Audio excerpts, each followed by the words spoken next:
So, hello student. Today we will start topic inventory control, and this is the part of unit number 4. First topic of the unit number 4. The second topic is Monte Carlo simulation. ठीक है. तो ये inventory term आप लोगों ने पहले भी पढ़ा होगा. इन्वेंट्री टर्म आपके लिए नया नहीं है. You must have gone in the industrial management subject. ठीक है. तो इन्वेंट्री मतलब जो भी आइटम है, आइटम एक किसी भी इंडस्ट्री में आइटम जो है वो बहुत तरीके के हो सकते हैं. फॉर एग्जाम्पल रॉ मटेरियल हो सकता है. वो रॉ मटेरियल जब मशीन के अंदर जाता है तो वो सेमी फिनिश गुड बन जाता है, मतलब इन प्रोसेस इन्वेंट्री हो जाती है. एक होता है मटेरियल जो कि इन प्रोसेस होता है. इन प्रोसेस का मतलब क्या हो गया? इन प्रोसेस का मतलब हो गया, सपोज कोई पार्ट है. ठीक है, वो पहली मशीन में गया. सपोज कोई ये पार्ट है, वो पहली मशीन में गया, मशीन नंबर 1 में. फिर दूसरी मशीन में गया, फिर तीसरी मशीन में गया. सपोज पहले लेथ मशीन पे गया, फिर ये मिलिंग मशीन पे गया. ठीक है, फिर ये ड्रिलिंग मशीन पे गया. तो इस तरीके से जब वो पार्ट ट्रेवल कर रहा है तो बीच में भी तो इन्वेंट्री हो रही है. तो that inventory is called in process, work in process inventory. या सेमी फिनिश गुड, अभी फिनिश नहीं हुआ है, तीनों मशीन से गुजरने के बाद वो फिनिश होगा. तो बीच में इस स्टेज पे भी जो इन्वेंट्री होती है, this is called in process inventory. तो यहाँ पर हो सकता है भाई ये कुछ आपको एक रैक बनानी पड़े, या 10 या 12 कंपोनेंट वहां पर रखे जा सके, तो ये भी एक इन्वेंट्री होती है. एक आपको रैक में यहाँ मेंटेन करना पड़ेगा in your shop floor. Shop floor समझते हो ना आप लोग? शॉप फ्लोर क्या होता है? शॉप फ्लोर क्या होता है ये पता है ना सबको? बोलो आकाश. What is shop? सब वर्किंग वर्किंग एरिया एरिया होता जहाँ है। पर हाँ जैसे जी। Workshop is an example of shop floor. जो हमारी वर्कशॉप है, वो एक शॉप फ्लोर का एग्जांपल है. वहाँ कई सारी मशीनें लगी हुई हैं. ठीक है. तो इन्वेंट्री रॉ मटेरियल की होती है, इन प्रोसेस इन्वेंट्री होती है. इसके अलावा जो पार्ट हमारा बन जाता है, फिनिश हो जाता है, उसको कहीं हमें स्टोर में कैप्ट करना पड़ता है. तीसरा, कुछ आइटम होते हैं स्पेयर पार्ट्स होते हैं मशीन के. जैसे आपकी लेथ मशीन है, लेथ मशीन पे आप देखते हो बहुत सारे पार्ट्स होते हैं. लेथ मशीन को डिसअसेंबल कर दोगे तो करीब 100-150 पार्ट्स खुल के आ जाएंगे. तो कई बार क्या होता है, वो बेरिंग्स हो गई या छोटे छोटे गियर हो गए उसके, वो उसकी इन्वेंट्री हमें रखनी पड़ती है. नट एंड बोल्ट की इन्वेंट्री तो हर कोई रखता है. और स्पेयर पार्ट्स हो गया, या फिर जो मेंटेनेंस के जो टूल होते हैं वो भी हमें अपने स्टोर में रखने पड़ते हैं. तो चौथी टाइप की इन्वेंट्री ये हो गई. इसके अलावा कंज्यूमेबल आइटम है. ठीक है, कंज्यूमेबल आइटम है जैसे कॉटन हो गया, या कोई लुब्रिकेटिंग ऑयल हो गया जो कि मशीन में जा रहा है. मेंटेनेंस के इस तरीके के बहुत सारे कंज्यूमेबल आइटम होते हैं जो हमें रखनी पड़ती हैं. या फिर किसी ऑर्गेनाइजेशन को ऑफिस वर्क अगर करना है तो उसे A4 साइज का पेपर भी रखना है, प्रिंटर भी रखना है, और उसे स्टेशनरी भी रखनी है. तो वो देखनी है भाई स्टेशनरी की डिमांड कितनी है, स्टाफ कितनी स्टेशनरी यूज कर रहा है. तो बहुत तरीके की इन्वेंट्री जो है किसी भी एक ऑर्गेनाइजेशन में मेंटेन करनी होती है. तो ठीक है. तो इन्वेंट्री क्योंकि होती है, inventory is directly related to the cost. किसी भी ऑर्गेनाइजेशन का एम क्या होगा? कॉस्ट को रिड्यूस करना. ठीक है, लेकिन कॉस्ट को रिड्यूस करना इतना पॉसिबल नहीं है. कितना रिड्यूस करेगा? ज्यादा रिड्यूस करने के चक्कर में पड़ेगा तो उसे नुकसान हो जाएगा. मतलब क्यों नुकसान हो जाएगा? मे बी कॉस्ट रिड्यूस करने के चक्कर में पता चला आपके पास स्टॉक नहीं है, मार्केट में डिमांड आ गई. मार्केट में डिमांड आ गई, आप फुलफिल नहीं कर पा रहे हो, तो माल आपका बिका नहीं, आप डिलीवर नहीं कर पाए, तो आपको नुकसान हो गया. तो यहाँ पे इतना रिड्यूस करना है कि ऑप्टिमाइज हो जाए, कि नुकसान ना हो. तो इस वजह से हम लोग क्या करते हैं, इन्वेंट्री को कंट्रोल करते हैं, so that our cost will be minimise. Cost of handling the inventory should be optimise. ठीक है. तो definition, the term inventory means the value और अमाउंट ऑफ मटेरियल और रिसोर्सेस ऑन हैंड. जो भी आपके पास रॉ मटेरियल है, वर्क इन प्रोसेस है, ठीक है, semi finish good, spare part, ये इन्वेंट्री कहलाएगी आपकी. जो भी आपके पास स्टॉक है, कंपनी में प्रेजेंट है, वो सब कुछ इन्वेंट्री कहलाएगी. Inventory control is a process by which the inventory is measured and regulated according to the predetermined norms such as economic order lot size for order or production, safety stock, minimum level, maximum level, order level. Inventory control का मतलब क्या हो गया? ये term तो हो गई inventory. Inventory control का मतलब ये हुआ कि जो भी जो प्रोसेस है, कंपनी क्या करता है, एक पॉलिसी बनाता है अपनी कि सपोज रॉ मटेरियल इतना जब हो जाएगा मेरा, रॉ मटेरियल का 60% स्टॉक जब खत्म हो जाएगा तो मैं ऑर्डर कर दूंगा। सेमी फिनिश गुड का जब इतना स्टॉक जो है मेरे पास हो जाएगा तो मैं मशीन को चालू कर दूंगा, उस पर्टिकुलर मिलिंग मशीन को मैं चालू कर दूंगा। तो बहुत बहुत सारे जो पॉलिसी हैं कंपनी वाले बना के रखते हैं बेस्ड अपॉन द एक्सपीरियंस। ठीक है। तो इकोनॉमिक लॉट साइज ये टेक्निक हो गई। सेफ्टी स्टॉक हो गया, कितना आपने सेफ्टी स्टॉक रखना है सो दैट सडनली अगर डिमांड आ जाए, सडनली आपके पार्ट की कोई डिमांड आ जाए। अच्छा, इसको इस तरीके से इमेजिन करो, जैसे ऑटोमोबाइल इंडस्ट्री की सप्लाई चेन होती है ना। ऑटोमोबाइल इंडस्ट्री जो है वो वेरी करती रहती है। होली दिवाली के मौके पे ज्यादा वो बूम करता है, बाकी टाइम थोड़ा ठंडा रहता है। तो ऐसे समझो कोई मारुति की अगर कोई कार है या हुंडई की कोई कार है, अगर वो मैन्युफैक्चरिंग उसका प्रोडक्शन ज्यादा हो रहा है किसी मंथ में, तो at the same level Hyundai को जो इंजन सप्लाई कर रहा है या इंजन की कंपोनेंट रेडिएटर सप्लाई कर रहा है, उसे कोई टायर सप्लाई कर रहा है, यानी बहुत हजारों कंपोनेंट होते हैं छोटे छोटे कंपोनेंट जो उस कार को जो सप्लाई कर रहे हैं, उनका जो डिमांड है उनकी भी बढ़ जाएगी, है ना। तो आप ये मान के चलो किसी भी इंडस्ट्री में, कोई भी छोटी मोटी इंडस्ट्री है, छोटे छोटे पार्ट्स बना रही है कार के लिए, ट्रक के लिए, ट्रैक्टर के लिए, तो उस कंपनी को ये सारी इन्वेंट्री जो है वो कंट्रोल करके रखनी पड़ती है। ठीक है। आप उस तरीके से इमेजिन करो, जब मैं बोल रहा हूँ कोई पार्ट, आप कोई सा भी पार्ट इमेजिन कर लो जो कि आपकी कार के अंदर बहुत सारे पार्ट लगे होते हैं, सीट लगी होती है, कोई सी भी कंपनी आप इमेजिन करके इस टॉपिक को समझो। ठीक है। तो इकोनॉमिक लॉट साइज हो गया, प्रोडक्शन सेफ्टी स्टॉक हमें रखना पड़ता है मार्केट में अगर फ्लक्चुएशन रहती है। मिनिमम लेवल हमें मेंटेन करना है, ये कंपनी ने पॉलिसी बना ली कि मिनिमम हमारे पास, अगर वो कोई रेडिएटर बना रही है अगर कोई कंपनी, तो उसने डिसाइड कर लिया कि 50 आइटम हर समय मैं तैयार रखूंगा। मैक्सिमम लेवल उसने कहा कि 100 आइटम से ऊपर नहीं होगा, 50 और 100 के मैं बीच में रखूंगी। कंपनी ने पॉलिसी बना दी। ऑर्डर लेवल उसने देख लिया कि 50 और 70, 100 के बीच में अगर 75 अगर आ रहा है तो मैं ऑर्डर कर दूंगा, फिर से यहाँ ऑर्डर कर दूंगा, या फिर मे बी हम फिर से बनाना चालू कर दूंगा। ठीक है, प्रोडक्शन लाइन चालू कर दूंगा। तो कोई इन्वेंट्री कंट्रोल का मतलब ये है कि जो कंपनी अपनी इन्वेंट्री की कॉस्ट को ऑप्टिमाइज करने के लिए कुछ पॉलिसी बना रही है, that policy comes under the category of inventory control. तो वो पॉलिसी बना दी, उस पॉलिसी के हिसाब से, अब क्योंकि हम ऑपरेशन रिसर्च की बात कर रहे हैं, तो कहीं ना कहीं न्यूमेरिकल भी आ जाएंगे इसमें। उस पॉलिसी को इम्प्लीमेंट कर दिया, कुछ मैथमेटिक्स लगाई, कुछ फॉर्मूले लगाए, और वहां से हमें पता चल गया कि हमें based on the past experience हमें क्या करना चाहिए, कब रॉ मटेरियल को ऑर्डर करना चाहिए, कब कितना स्पेयर पार्ट हमें मैनेज करना चाहिए, ये हमें पता चल गया। ठीक है।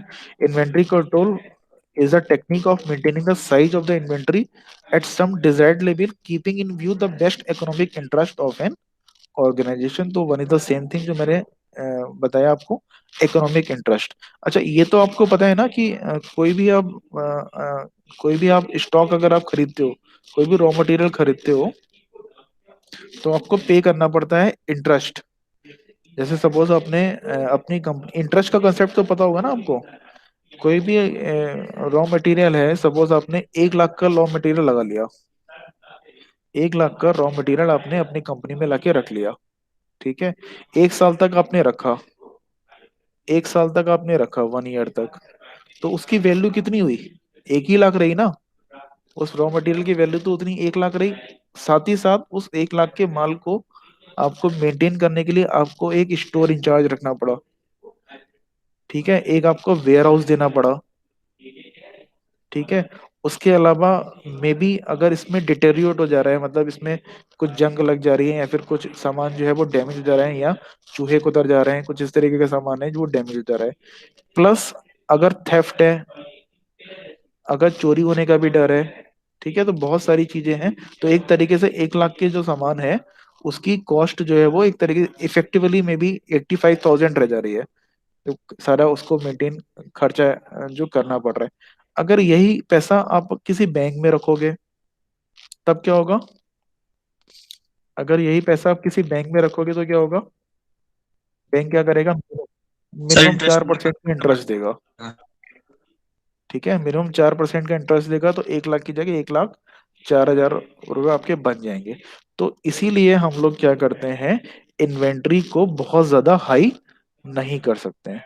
कि बहुत ज्यादा हाई रखेंगे तो क्या होगा, नुकसान ज्यादा हो जाएगा। पता चला 1 लाख का माल तो ठीक है, किसी ने 10 लाख का या 50 लाख का माल ला के रख लिया, ठीक है, मेरा बिक जाएगा।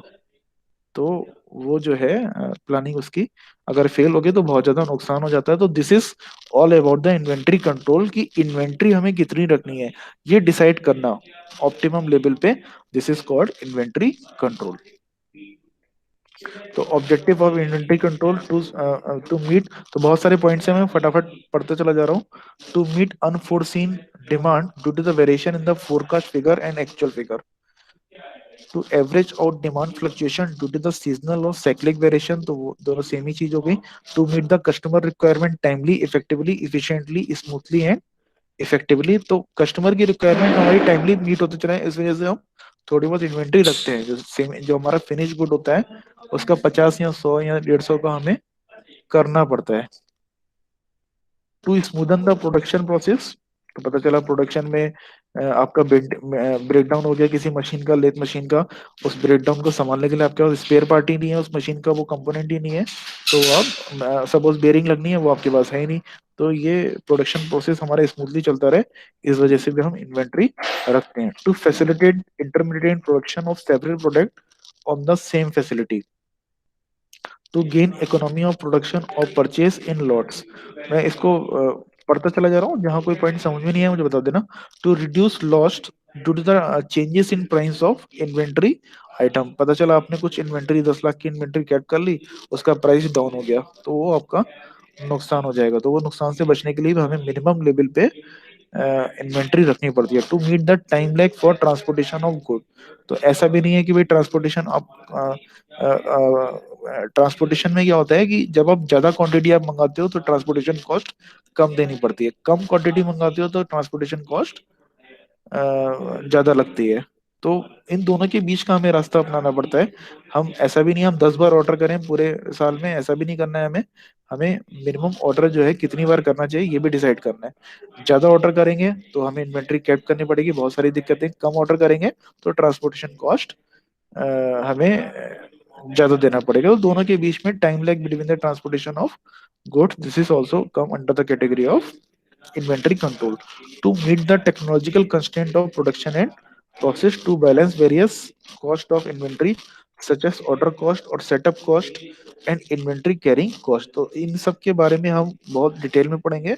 ऑर्डर कॉस्ट ये पढ़ रखा होगा आपने, कोई बताएगा मुझे क्या होती है ये? Setup cost, inventory carrying cost, ये सब क्या होती है? ऑर्डर कॉस्ट क्या होती है? ये टॉपिक आपका इंडस्ट्रियल मैनेजमेंट का है। और मैं ये बताऊं, ये जो पीपीटी है ये मदर सर का है, ये मैं पीपीटी में बनाया भी नहीं हूँ, इतना टाइम ही नहीं मिला मुझे। तो ये इंडस्ट्रियल मैनेजमेंट का जो सब्जेक्ट है इन्वेंट्री, तो वहां पर आपने ये थ्योरी पढ़ी थी, ये सब आप इंडस्ट्रियल मैनेजमेंट में पढ़ चुके हो। थ्योरी खत्म करके हम सीधा न्यूमेरिकल पे आ जाएंगे। तो ये थ्योरी आपने पढ़ रखी है, what is order cost and what is procurement cost, ये बताएगा मुझे कोई? और ऑर्डर कॉस्ट क्या होती है, याद है किसी को? सर जो ऑर्डर करने के लिए हमें पे करनी पड़ती है, जैसे फॉर एग्जांपल। जैसे हमें कि 100 यूनिट का ऑर्डर मंगाना है, तो उसे मंगाने में जो चार्ज होगा, जो हम्म। डिलीवरी वाला लेगा, वो उस चीज की कॉस्ट को ऑर्डर कॉस्ट कहेंगे सर। और जो उसमें ट्रांसपोर्टेशन कॉस्ट भी शामिल होगी। हाँ ठीक है, यूनिट कॉस्ट, जो जैसे आप कोई आइटम आपने ऑर्डर किया है वो 95 रुपीज का है पर यूनिट, तो ये ऑर्डर कॉस्ट में आएगा क्या? यस सर, यूनिट कॉस्ट भी इसमें आएगी सर। नहीं ये नहीं आएगा इसमें। ऑर्डर कॉस्ट में क्या होता है, जो भी हम ऑर्डर करते हैं, ऑर्डर प्लेस करने के लिए हमें क्या करना पड़ता है कि हमें पहले रिक्वायरमेंट जनरेट होती है, फिर थोड़ा पेपर वर्क होता है, पेपर वर्क में हमारा स्टाफ भी शामिल होता है, ठीक है, उसमें फाइनेंस डिपार्टमेंट भी आ जाता है। तो वहां से लेकर जब हम ऑर्डर प्लेस करते हैं ऑर्डर आने तक, इसके अलावा जो कॉस्ट होती है, ट्रांसपोर्टेशन कॉस्ट आएगा इसमें ऑर्डर कॉस्ट में, ठीक है। जो भी आपका पेपर वर्क हुआ है, जो भी स्टेशनरी का खर्च हुआ है, यानी हर तरीके के direct indirect cost order cost में आ जाएंगे। वो जो कॉस्ट है वो यूनिट कॉस्ट वो अलग काउंट होता है, ठीक है। और सेटअप को inventory carrying cost, inventory carrying cost मैंने बता दिया। स्टोर स्टोर के अंदर आपको स्टोर का पर्सन भी रखना है, स्टोर इंचार्ज भी रखना है, कुछ स्टाफ रखना है, कुछ आपको लिखा पढ़ी भी करनी है, रजिस्टर भी मेंटेन करना है, स्टेशनरी की भी कॉस्ट जा रही है। तो ये सब इन्वेंट्री कैरिंग कॉस्ट हो गया। To balance the stock out cost opportunity cost due to the loss of sale against the cost of inventory. ठीक है, तो जो स्टॉक है उसको बैलेंस रखना है ताकि जो है लॉस हमारा मिनिमाइज हो जाए। To minimise the losses due to the deterioration obsolescence damage और पिलफरेज। पिलफरेज क्या होता है? थेफ्ट। ठीक है, तो आप 50 लाख का आपने माल रख दिया तो वो डिटोरिएट भी करेगा, कहीं ना कहीं खराब भी होगा, ऑब्सोलेट भी हो जाएगा। आजकल टेक्नोलॉजी बहुत बहुत जल्दी चेंज हो रही है। पता चला कोई मोबाइल की शॉप है, उसने अपना 200 ऑर्डर ला के रख दिए, रेडमी का नया मॉडल आया और उसके बिकने से पहले ही उसने मॉडल चेंज कर दिया, तो कस्टमर उसे नहीं खरीदेगा। ऑब्सोल्यूट मतलब वो मार्केट से आउट हो गया, ऑब्सोल्यूट हो गया। जैसे नोकिया के जो पुराने सेट आते थे वो मार्केट से ऑब्सोल्यूट हो गए, डैमेज हो गए। इन्वेंट्री के ड्यूरेशन में अगर डैमेज हो गए तो भी दिक्कत है। To stabilise the employment and improve lab our relation why inventory of human resources and machine effort factor affecting the inventory control type of product type of manufacture volume of production। इसको मैं आगे मतलब ये सब theory है। हाँ sir बोलो। Sir ये बोलो बोलो। अपॉर्चुनिटी कॉस्ट क्या होता है? क्या होता है? Opportunity cost sir, opportunity. Opportunity cost लिखा था ना सर पीछे, वो क्या होता था? एक सेकंड, कहाँ लिखा था? Stabilise the employment, opportunity cost कहाँ लिखा था? सर टू ये नीचे वाली लाइन में। टू बैलेंस द स्टॉक, अच्छा, टू टू बैलेंस वाला सर, ये to balance. To balance the stock stock out cost oblique opportunity cost due to loss of sales against the cost of inventory। सी देखो इसमें जो मैंने बताया वही है कंसेप्ट। इन्वेंट्री आप कैरी कर रहे हो तो इन्वेंट्री की कॉस्ट है। इन्वेंट्री आप कैरी कर रहे हो तो इन्वेंट्री की कॉस्ट आपको देनी पड़ रही है। तो अब कंपनी वाला डिसाइड करे कि इन्वेंट्री की कॉस्ट को अगर बियर करेगा, ठीक है, तो अपॉर्चुनिटी कॉस्ट मतलब सेल्स में अगर इंक्रीज हो जा रहा है, सेल अगर आपकी इंक्रीज कर रही है, ध्यान से सुनना, सेल अगर आपकी इंक्रीज कर रही है बट कंपनी वाला क्या मतलब कोई कंपनी का जो मालिक है वो कह रहा है यार यार बढ़ने तो यार सेल, पता चला 4-5 आइटम का नुकसान हो रहा है तो कोई दिक्कत नहीं है, माल वो जो कॉस्ट है मैं बियर करूंगा। तो आपको डिसाइड करना है जो 4-5 आइटम आपके बिकने से रह गए क्योंकि आपने इन्वेंट्री रखी नहीं थी। ठीक है, तो हमें इसके बीच में बैलेंस करना है, कहीं ऐसा ना हो कि इन्वेंट मतलब माल को रखने की कीमत ज्यादा है और माल बिकने की कीमत कम है। तो हमें ये डिसाइड करना है, दोनों के बीच में बैलेंस बैठाना है।